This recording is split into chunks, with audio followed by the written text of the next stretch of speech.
Semoga kalian hari ini masih diberi kesehatan, di mana di tahun baru ini, di lembaran baru ini, kalian lebih baik, dan lebih baik. Nah, seperti semester sebelumnya, Ibu memberikan beberapa sertifikat kepada anak-anak Ibu yang aktif di mata pelajaran Ibu.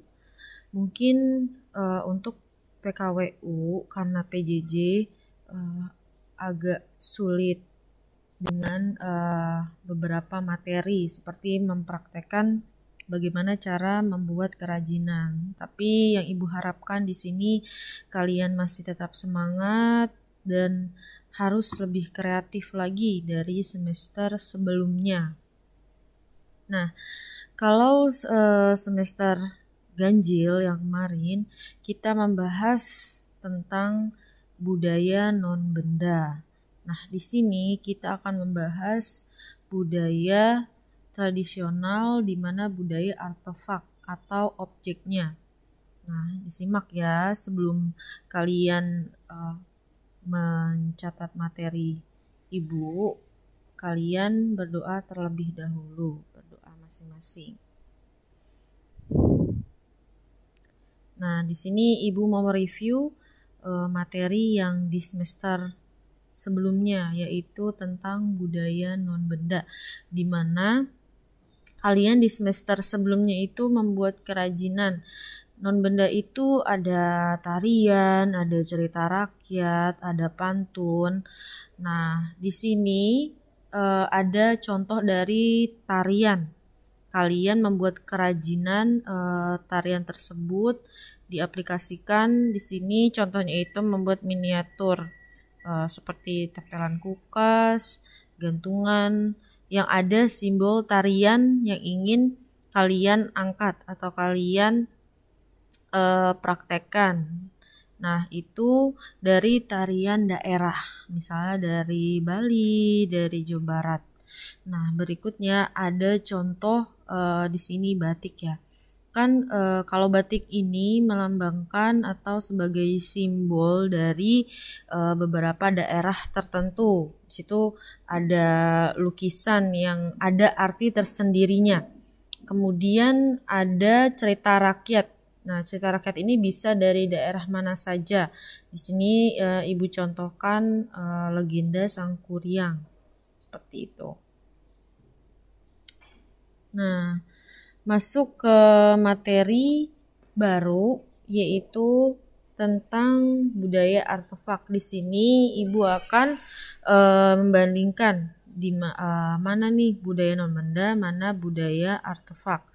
Nah, di sini ternyata budaya tradisional itu terbagi menjadi dua, budaya non-benda dan artefak.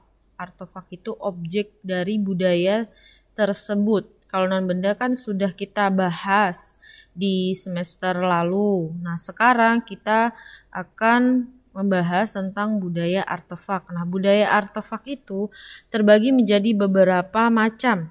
Ada bangunan, ada pakaian adat, ada alat musik, ada senjata, dan lain-lain. Nah, ini objek budayanya, bangunan misalnya bangunan rumah adat. Nah, pakaian adat dari tarian daerah mana nih? Dari Bali, dari Nanggroe Aceh Darussalam. Alat musik juga seperti itu, misalnya angklung. Nah, senjata tradisional misalnya dari daerah Jawa Barat itu kujang. Nah, dan lain-lain. Nah, contoh membedakannya itu, kalau non-benda itu ada upacara, tarian, simbol, dan musik. Nah, sedangkan artefak ini, dia merupakan objeknya, bendanya, apa yang dikenakan, apa yang dipakai, seperti itu. Contoh dari objek budaya non-benda atau artefak. Nah, objek budaya lokal dapat berupa ada yang 2 dimensi, ada yang 3 dimensi. Yang 2 dimensi berupa relief atau motif. Nah, relief ini contohnya biasanya candi. Nah, candi ini diaplikasikan ke dalam kerajinan logam. logam, terus bentuknya ini ada gambar candinya. Nah, dan 3 dimensi seperti bangunan, alat musik, dan senjata. Nah, berikutnya di sini contohnya ini ada objek dari beca. Beca ini biasanya ada di Jogja ya. Nah, diaplikasikannya ini dalam miniatur logam juga, dan di sini ada dari tukang becanya dan penumpangnya. Kemudian ada tarian ya, ada tarian dari Minangkabau. Nah, diaplikasikannya ini dalam bentuk cindramata atau kalian sering nih ke beberapa daerah, itu biasanya kalian beli oleh-oleh. Nah, oleh-oleh khasnya biasanya ada gantungan, ada pajangan-pajangan. Nah, yang mencirikan khas dari daerah yang kalian kunjungi.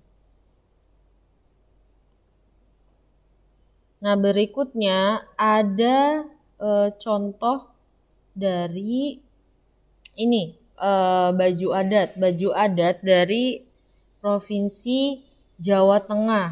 Nah, di sini diaplikasikannya dalam tatakan cangkir. Di sini ada motif dari pakaian adat tersebut. Kemudian ada dari daerah Bali. Nah, di sini bisa diaplikasikan dalam bentuk mainan.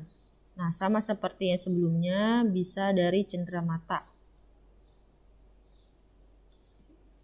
Nah, di sini selanjutnya perencanaan budaya objek artefak atau objek budaya.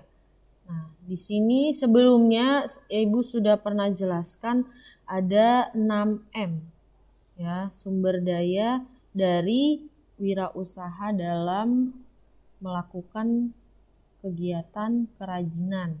Nah, ada manusia, ada money, ada peralatan, ada material, ada metode, dan ada market.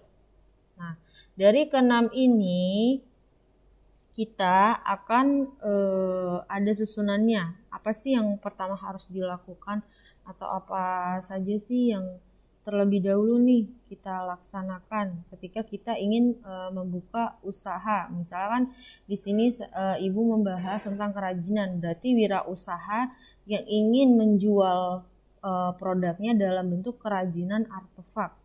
Nah, yang pertama, wirausaha kerajinan dengan inspirasi budaya lokal dapat dimulai dengan melihat potensi bahan baku. Nah, misalnya kalian ingin membuat kerajinan yang seperti Ibu contohkan tadi, ada logam, ada cenderamata nih. Kalian lihat dulu nih bahan baku dari kerajinan tersebut seperti apa. Nah, kemudian keterampilan produksi ada dari manusia dan ada dari peralatan dan budaya lokal yang ada di daerah tersebut. Nah, ini step kedua. Kemudian yang ketiga, wirausaha kerajinan dengan inspirasi budaya akan menawarkan karya-karya inovatifnya kepada pasaran. Nah, setelah dibuat nih kita udah tahu bahan bakunya, udah ada manusia dan peralatannya, kemudian kita udah selesai nih membuat kerajinannya, kita harus tahu nih market atau sasaran yang ingin kita jual nih produknya kemana, apakah kalangan mahasiswa, apakah di perusahaan, dan lain sebagainya. Kemudian ada kemampuan mengatur keuangan dalam kegiatan usaha akan menjamin keberlangsungannya pengembangan. Nah, setelah kita menjual atau kita tahu nih targetnya ini ke kalangan mana saja, kita harus juga mengatur dari segi keuangannya. Setelah kita mendapatkan keuntungan, apa yang harus kita lakukan, seperti itu. Oke, sekian materi ini yang Ibu harapkan di semester atau awal semester genap ini, dimana adalah penentu kalian kelas 10 untuk naik ke kelas 11. Kalian harus lebih semangat lagi, lebih kreatif lagi, apalagi di pelajaran PKLU. Selamat pagi, selamat beraktivitas, dan jangan lupa dikerjakan tugas Ibu ya. Wassalamualaikum warahmatullahi wabarakatuh.